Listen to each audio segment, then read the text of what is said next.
Hi guys! Gagawa nga pala tayo ng pabango sa bahay.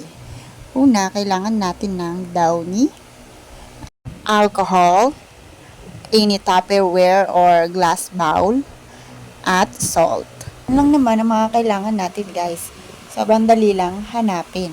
Kaya tara, gawin na natin ang pabango sa bahay. DIY lang ito guys. O ayan, ilagay na natin yung salt. Punuin natin. Yan. Estimate natin kung gaano kadami yung ilalagay natin sa Tupperware o meron kayong bowl glass. Ayan, nilalagay ko na yung salt.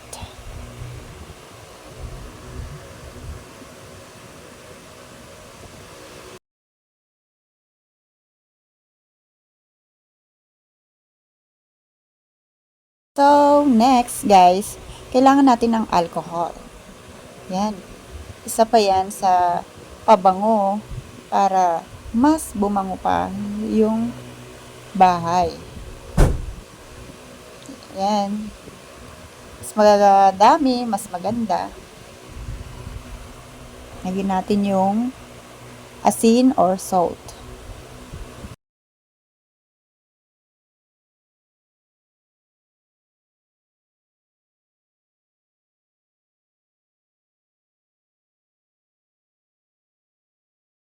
Next, syempre, kailangan natin ng downy, popcorn, pampabango ng damit. Pero ilalagay natin siya sa salt. Ayan. Ganun lang siya kadali guys gawin. Ngayon, ito yung resulta niya guys. Ipapakita ko sa inyo. Ito siya guys. Yan. Yan. Yan guys. Sobrang bango niya guys.